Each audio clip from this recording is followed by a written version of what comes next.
1. This is the first time I have ever closed with the new assistant manager, and this was his second time closing ever. I have observed closing before, but I am not anyone in charge, and just someone to basically monitor other than the cameras, more or less. And it was just me and him, so there was no one else to monitor to train him further. He decided to take a weed gummy in the break room 3 or 4 hours before close, but it hit him really hard an hour and a half or 2 hours after. He could barely stand and was wobbling around. He didn't speak, and when he did try, he apparently had such bad cottonmouth he couldn't speak. Watching him try to check into the register and check people out hurt me, so I moved him and told him to go sit, as he couldn't even put in his password to unlock the till. We got to close finally, and it took him 5 minutes to just spin the lock to lock the front door. A 10-second task at worst. It took him 15 minutes to get his till out, didn't count the save cash box, and went to the office to start attempting counting the till. We even have a money counter attached to the computer, so it's easier than some jobs. He gets back there and keeps trying to check in, and he's just, I forget my password. Which is the same as the till, so I had to tell him. He finally gets the money counter screen and somehow couldn't get it to go to the next money, and had to reset it 3 times. He was also actively wobbling in his chair and falling asleep. After 40 minutes of this, I tried to call the store manager, twice off my phone, then once off the store phone, but he did not answer. I suspect he had his phone turned off as he believed the assistant manager could handle this, despite not being fully or properly trained, on top of severely off his whack.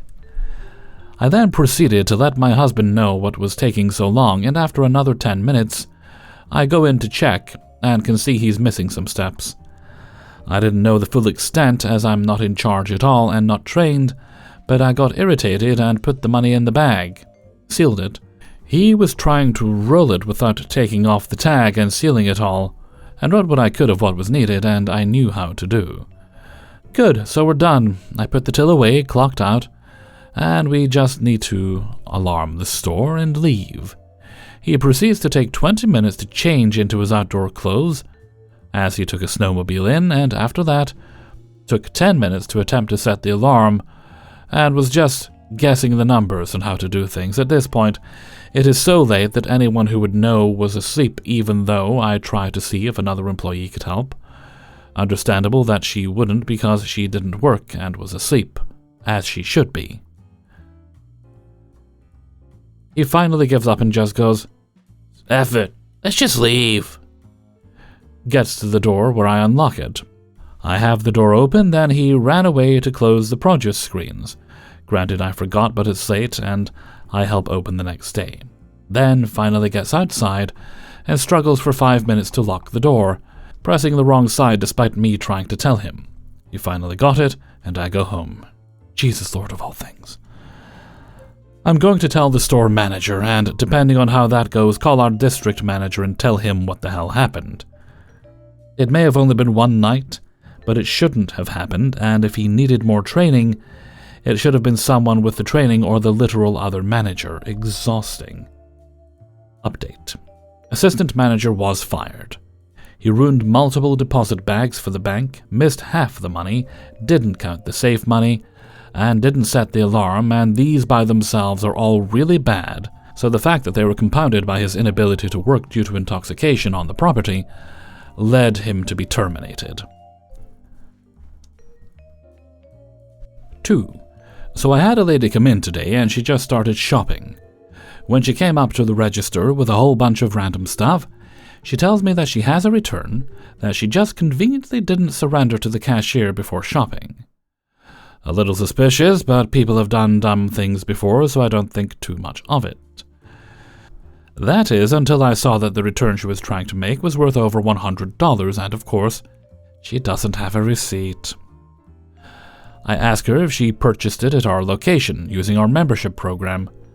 She informs me that her daughter bought it at a different location in a different town, and that she was instructed to return it and use the money from that return to purchase the items in her cart. Well, I'm the shift manager and returns like this are at my discretion, so I tell her no. She asks if she's able to furnish the receipt when I do the return. I say of course. She then leaves and is gone for nearly 15 minutes, and she leaves the items in question with me. So I do an inventory check on the item, says we're supposed to have 6 in stock. And to no one's shock, there were only 5 on the shelf, with the first one having been pulled off. This just further confirms in my mind that she was trying to return something from us that she had never had purchased. Here's where it gets good. She finally comes back in, and after trying to get an email of the receipt from her daughter for nearly 15 minutes, she presents me with a picture of a receipt, one that is completely blurry, and has all the relevant details rendered completely illegible. Can't tell what store it came from or see the number to pull up the sale in the system, with the convenient excuse that it had been in the wash. Somehow, though, miraculously, the receipt did have something I could read. She had edited text over the top of the picture in gray, when our printers only do black, with a font our receipts don't use, paternity test $109.99, which was not blurry at all, perfectly clear in spite of the entire receipt having been through the washing machine. Now at this point, I think I'm getting punked. I tell her that was obviously edited over the photo, and that the numbers I need to process the return have been cropped out. She doesn't get indignant. She meekly and passively denies that it's been edited, and asks if she can get the receipt with the numbers, if I could still return it, to which I say sure. She leaves again, and at this point, I think I'm not going to see her anymore that night, but then her sister calls me. She tells me it's all some big misunderstanding, that what happened was that we, the store, had failed to ring her up for the item when she was in earlier trying to purchase it, and that she had tasked her sister I had interacted with in returning the item, that she was merely being a good Samaritan, praise Jeebus, and returning something that she didn't have a legal entitlement to. Keep in mind, the sister of this woman had just presented a receipt that purported to show that it had been purchased. Keep in mind, also, that this was supposedly purchased out of town, but now, conveniently, had been purchased in town, and was just being returned out of a virtuous citizen's sense of duty. I, of course, wanting to be done with this entire fiasco, say, sure, thank you for your honesty, ma'am, have a great day. And that's the end of it. At the end of the day, I got to keep the item and didn't lose out on giving a bunch of stuff away to get it back. But it just strikes me how silly the entire thing was. How stupid they must think I am. In all my years in retail, I have never seen something this poorly thought out. 3. I work at a hardware store in a smaller town. We offer a few different services for the convenience of our customers. One of those being price matching. We got a lot of people trying to price match with local stores, which is allowed. We're told we can beat local stores by 10%. If it's Amazon, we'd only meet it. The products must always be the exact same. Apparently I need to explain that. Same brand, same amount of whatever in the product. The exact same. We get this customer in once in a while. I work part-time, but I have seen her over 20 times during the 2 years I have worked here. My colleagues have also dealt with her. This lady typically comes in 10 to 15 minutes before closing and tries to take up a lot of our time with excuses and arguing why we should price match. Never actually buys anything to my knowledge if she can't slim the price on it. This is generally how it goes. She'll have a product and ask if it can be price matched. I say, of course. If it's the exact same and locally sold, we can do that. I just need to see their price on a website or flyer first to confirm. I've said this every single time I've dealt with her. I remind her of our policy every single time. She'll say she has forgotten her phone, or brought the phone but can't find the ad. The first experience, she asked to use my phone to find the ad. Of course I said no. I'm certain she has never found ads for the stuff she tries to price match, because whenever she is looking for the flyer, she will spend up to 10 minutes doing it, just for her to show us a product that's got a similar purpose, but it's not the exact same. Which we cannot price match. I say, No, as I've told you previously, we do not price match items that are not the same. It's a bit of back and forth like, but it's the same liter amount, same purpose. I never budge because I don't want to encourage what she's doing. Once I say that, immediately it's, can I speak to your manager? I have a supervisor, head cashier, always on shift, who she used to ask for until she realized they all would say no to her. So I say, yeah. I walk away and call the manager. Most of the times our managers are aware of her because she's done this a lot. But I explain who she is just in case. I'm sure she knows. She always glares at me while I'm calling them. I really don't care though. So my manager comes, either says the exact same thing I tell her, or if the manager is someone who hasn't dealt with her before, they'll give her the discount. It's probably those odd times that encourages her to still try this. It's a situation I am so tired of, and it's just hard to feel bad for her because, as I've learned recently, her husband owns a local pizza joint that gets a lot of service. Pinch pennies when it comes to food, not when trying to resell hardware stuff. Like, do you not feel any shame? She's brought her teenage daughter in, and even her daughter has argued back with us. At the end of the day, it's just time wasted when she knows our policy. If she comes back, I'm wondering if there's anything I'm allowed to say to really show her that we're not going to let her do this. But it's not my place to. All I can do is complain here.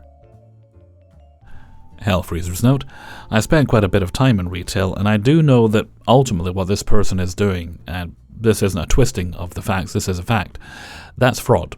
She's trying to commit fraud by misrepresenting items and trying to con you into giving her a discount on them. What your bosses should be doing is treating her like any other thief and banning her from the store. It's what she deserves, it's what she should get, and her little daughter too. 4. I have worked my entire 30-plus year career. I was never the rat race chasing person choosing to marry young and raise my children. The only job I haven't done is waitressing, but worked other food industry jobs. I have also done the grocery delivery routine. My latest job is one that's new to me. I'm a traveling merchandiser that goes to different stores. The local major drugstores are my biggest clients, CVS and Walgreens. I service the gift card displays, the Foster Grant sunglasses, Claire's children's jewelry, and scan and correct shelf inventory and signage. Like the grocery delivery service, I work completely independently, and all my work orders and duties are handled by my phone apps. I really like it. It's definitely different from what I am used to, and the flexible schedule is great. The biggest problem is that I don't actually work for the stores I service, but I'm definitely front and center, and I do have a lanyard with my name badge. I get asked multiple times a day where things are, and I always refer them to actual store employees. I like to use the phrase, I'm kinda like the Pepsi guy. I'm a vendor, not an employee. Most people apologize unnecessarily and find a cashier.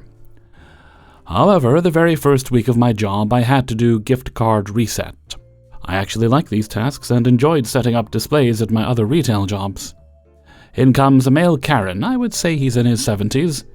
He sees me with my tea-cart of fixtures and black tags. The gift card display is front and center, facing the registers, so I'm directly in his field of view. He comes charging towards me, and he has a list. I plaster on my customer service smile, but before I can say a word, he starts rambling about the things he's looking for. I abruptly say very kindly, Sir, I don't actually work here. I am an outside vendor, but the lovely cashier there will be able to assist you. Before I can finish my sentence, the man glares me in the eye, and then loud enough for the entire store to hear, says, F you! And goes on a rant about how no one will help him, wonder why, and how he just needs to get a few things and blah blah blah. I was pretty shocked, even though I've dealt with rude customers before. Of course, all the nearby store employees who were working in and around the seasonal aisles peek around the corner to see what's going on. They actually asked if I was okay. I shrugged my shoulders and thought to myself, I'm getting too old to put up with this nonsense, and seriously thought about just walking away and leaving. I'm in my mid-50s now, and my bull tolerance meter is running very low. Add to the fact that my Gen X attitude is coming out in spades lately. At that point, I pulled up my big girl panties and carried on. The disgruntled man must have gotten his meds refilled because he was now fussing with the cashier in a more subdued manner. The front-end supervisor was scolding him like a teacher would call out a schoolboy for pulling a girl's ponytail. "Sir, you can't talk to people that way. And that poor lady doesn't even work here. She was just trying to tell you that." Cue in the sheepish mumbling. That made me giggle to myself because I was watching the interaction go down courtesy of the gift card display being in front of the registers. I have since developed a nice working relationship not only with the employees of that store, but all of my stores that I work in. 5. The following story perhaps has elements of fact, but is written in the form of a parody. "Hi guys, I'm a long-time lurker, probably a year now, maybe a little bit longer, but no more than 14 months. I'm not sure exactly. And it's going to be my first post in this subreddit. These stories have always made me think about my own situations, but I've never had anything to post here, until now that is. This will be very important later. Disclaimer, I'm on my phone, so sorry about grammar and spelling errors. Also, I see all the time that people apologize for bad formatting. I don't think that will be a problem, but honestly, I never knew exactly what it meant. But just in case I do bad formatting, I'm sorry for my bad formatting. I'm on my phone. This will be very important later. This isn't really my story. It's actually my father's friend's niece's teacher's cousin, twice removed, but he doesn't use Reddit, and I asked for his permission to post the story, and he said yes. So that's why I'm posting it. His name is Michael John Richardson Powers. Well, that's not his real name, but let's call him that to protect everyone involved. Like I said, my father's friend, niece's teacher's cousin, twice removed. Name for purposes of this story will be Michael Jonathan Richard Powers. This will be very important later. So first, a little background. I live in a small town in the north that gets a lot of out-of-towners for our big tomato festival. The whole town gets tomato decorations all over it, and all the restaurants serve dishes that have tomatoes, tomato soup, tomato sauce, tomatoes, and for the adventurous, tomatoes, etc. And people come from all around to buy some fresh tomatoes, play games like toss the tomato, and have fun. So in this story, the tomato festival had actually happened 3 months earlier and has nothing to do with what happened. This will be very important later. So, Michael Jonathan Richardson Powers works at a store in town where they sell various things, both big and small. Really, you never know what size of thing you will find there. Honestly, once I found something so big I couldn't carry it. The store has a very specific uniform. It's a light blue shirt with tan khakis, and any kind of shoe that you want except for sneakers and open-toed shoes. Jewelry is okay, but nothing too big and distracting. No danglers, for instance. Once a girl wore danglers and they made her take them off. That's not relevant to the story, but I want to make sure that you have the full picture of what goes on. This will be very important later. Okay, now that you have the background, let's move on to the story. Here it comes now. The story. Ready? Go! Before we get started, you need to understand that everyone in the town is basically friendly. It's one of those small towns where everyone is happy and friendly, so that's the kind of town it is. This will be important later. Okay, so now onto our story. Cast of characters for this story: CS, customer; C5, another customer; G5, another customer; GS, an angry woman; SS, manager; S5, security guard; 5S, assistant manager; 55, speed limit; 5C, cashier; CC, other assistant manager; GG, a guy who walked outside; me, duh, it's me, silly, but I'm not in this story. This will be very important later. So 5G and QP are minding their own business when R2 comes walking up to D2 and demands to know where the clam broth is.